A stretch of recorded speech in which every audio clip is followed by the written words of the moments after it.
محبت بھی ایسی چیز ہے، اس کو علامات سے پہچانا جاتا ہے کہ بھئی یہ علامت ہے تو اس کا مطلب یہ ہے کہ یہ اپنے محبت کے دعوے میں سچا ہے، یہ علامت ہے تو یہ اپنی محبت کے دعوے میں سچا ہے۔ قرآن و حدیث کی روشنی میں وہ کون کون سی علامات ہے جس سے پتہ چلے کہ یہ بندہ جو محبت کا دعویٰ کر رہا ہے یہ اپنی اس محبت کے دعوے میں سچا ہے یا جھوٹا۔ چنانچہ میں نے جو آیت پڑھی ہے قُلْ إِن كُنتُمْ تُحِبُّونَ اللَّهَ فَاتَّبِعُونِ، محبت کا پہلا تقاضا، محبت کی پہلی علامت کہ جس سے آپ کو محبت ہے اس کی کامل اطاعت اور کامل اتباع اختیار کی جائے۔ اگر کوئی بندہ محبت کا دعویٰ تو کر رہا ہے لیکن محبوب کی اتباع میں، محبوب کی اطاعت میں وہ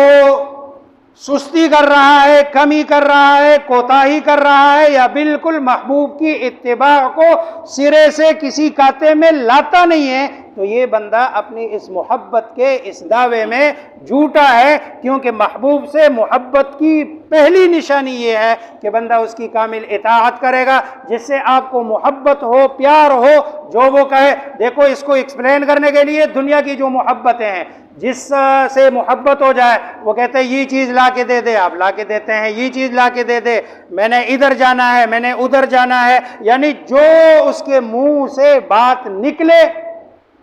جو محبت کرتا ہے وہ اس کی بات کو پوری کر دیتا ہے۔ اب رسول اللہ صلی اللہ علیہ وسلم سے محبت کا دعویٰ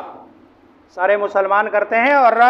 بجا کرتے ہیں، کیونکہ رسول اللہ صلی اللہ علیہ وسلم سے محبت یہ ایمان ہے اور عینی ایمان ہے اور ایمان کا حصہ ہے۔ جب تک رسول اللہ صلی اللہ علیہ وسلم سے محبت نہ ہو ایمان اس وقت تک کسی بندے میں ہو ہی نہیں سکتا۔ لیکن محبت کی پہلی نشانی، پہلی علامت اور پہلا تقاضا یہ ہے کہ محبوب کی کامل اطاعت کی جائے، کامل اتباع اختیار کی جائے۔ جب تک کامل اطاعت اور کامل اتباع نہ ہو تو یہ محبت کا دعویٰ خالی خولی ہے، حقیقت میں یہ محبت نہیں ہے۔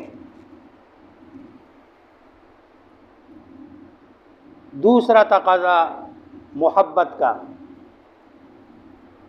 قرآن کریم میں اللہ تبارک و تعالی نے فرمایا قل، اے رسول صلی اللہ علیہ وسلم آپ ان سے کہہ دیجئے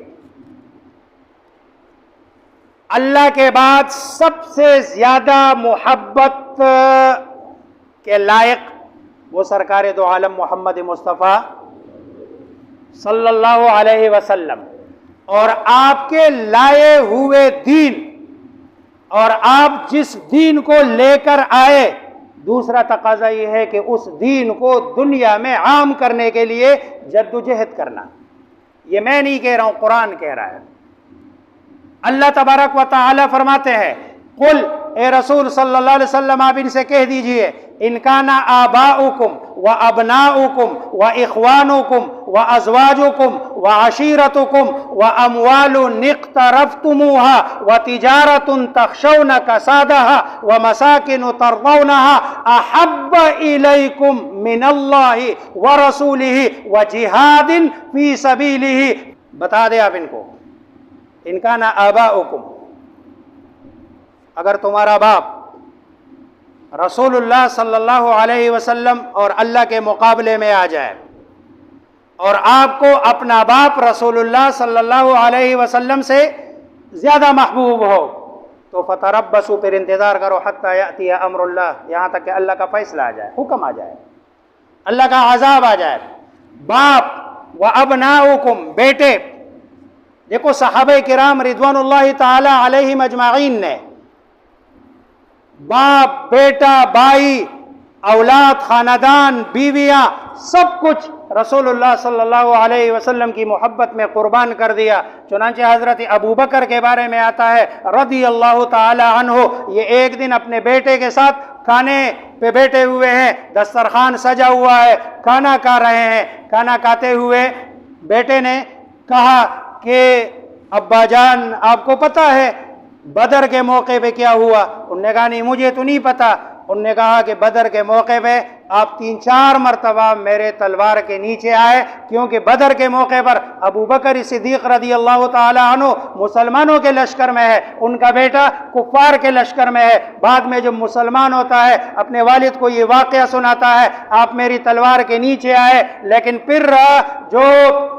باپ کی محبت ہے وہ باپ کی محبت غالب آئی اور میں نے اپنی تلوار پیچھے کر لی ہے۔ ابو بکر صدیق رضی اللہ تعالیٰ عنہ نے فرمایا، اللہ کی قسم، رب کعبہ کی قسم، خدا کی قسم، اگر تم ایک مرتبہ بھی میری تلوار کے نیچے آتے تو میں تیرا سر قلم کر دیتا، کیونکہ مجھے رسول اللہ صلی اللہ علیہ وسلم سے اور دین سے اور اللہ سے محبت ہے۔ اس کے لیے باپ بھی قربان، بیٹا بھی قربان، بیوی بھی قربان، اولاد بھی قربان، سارا خاندان قربان، مال بھی قربان، دولت بھی قربان، کوٹی بھی قربان، کار بھی قربان، یہ ساری چیزیں قربان ہے، کیونکہ اللہ تبارک و تعالی کا حکم ہے اور یہی رسول اللہ صلی اللہ علیہ وسلم سے محبت کا تقاضا ہے۔ چنانچہ اس آیت میں یہ ساری چیزیں اللہ تبارک و تعالی نے خود گنی ہے کہ تمہارا باپ، تمہاری اولاد، تمہارے بھائی، تمہارا خاندان، تمہاری بیویاں، تمہارا مال جس کو تم بڑھانے کے لیے کوشش کرتے ہو، تمہاری کوٹیاں جس میں تم بڑی خوشی خوشی رہتے ہو، اگر یہ زیادہ محبوب ہے اللہ سے، رسول سے اور اللہ اور رسول کے راستے میں اللہ اور رسول کے دین کو پھیلانے کے جد و جہد سے، تو فتربصوا حتی یأتی امر اللہ، پھر اللہ کے فیصلے کا انتظار کر لو کہ اللہ تبارک و تعالی تمہیں عذاب میں مبتلا کر دے گا۔ واللہ لا يحب الفاسقین، اور اللہ تبارک لا یہدی الفاسقین، اللہ تبارک و تعالی جو بندہ فاسق ہو، گویا کہ ان سارے لوگوں کو کہ جو باپ کو، اولاد کو، مال کو، دولت کو، بیٹوں کو، بیویوں کو رسول اللہ صلی اللہ علیہ وسلم کی محبت سے زیادہ محبت دیتے ہیں، قرآن خود ان کو فاسق قرار دیتا ہے۔ تو رسول اللہ صلی اللہ علیہ وسلم کی محبت کا دوسرا تقاضا، محبت کی دوسری علامت کہ رسول اللہ صلی اللہ علیہ وسلم سے اللہ تبارک و تعالی کے بعد سب سے زیادہ محبت ہو۔ نمبر 2، آپ کے دین اور آپ کے راستے میں ساری اپنی صلاحیتوں کو بروئے کار لا کر آپ کے راستے میں جد و جہد کرنا اور آپ کے لائے ہوئے دین کو پھیلانے کی کوشش کرنا، یہ دوسرا تقاضا ہے۔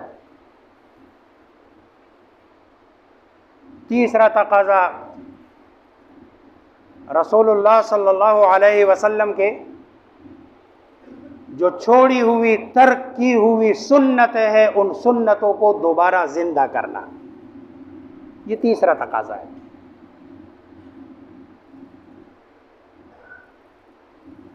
سرکار دو عالم محمد مصطفیٰ صلی اللہ علیہ وسلم نے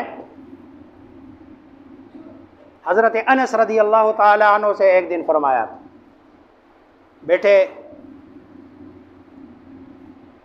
آپ صبح اور شام اس حالت میں کرنا کہ آپ کے دل میں کسی کے لیے کوئی بھی برائی نہ ہو، کیونکہ یہ میری سنت ہے۔ آپ نے صبح اور شام اس حالت میں کرنی ہے کہ آپ کے دل میں کسی کے لیے کوئی میل نہ ہو، کسی کے لیے کوئی برائی نہ ہو، اور کسی کے لیے کوئی بغض نہ ہو، کسی کے لیے کوئی حسد نہ ہو، کسی کے لیے کوئی کینہ نہ ہو۔ کیوں؟ اس لیے کہ یہ میری سنت ہے، اور جو میری سنت پہ چلتا ہے وہ مجھ سے محبت کرتا ہے، جو مجھ سے محبت کرتا ہے وہ اللہ سے محبت کرتا ہے، اور جو میرے ترک کی ہوئی سنتوں کو زندہ کرتا ہے تو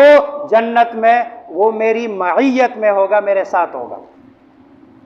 تو رسول اللہ صلی اللہ علیہ وسلم کی سنتوں کو، ترک کی ہوئی سنتوں کو زندہ کرنا، یہ محبت کا تیسرا تقاضا ہے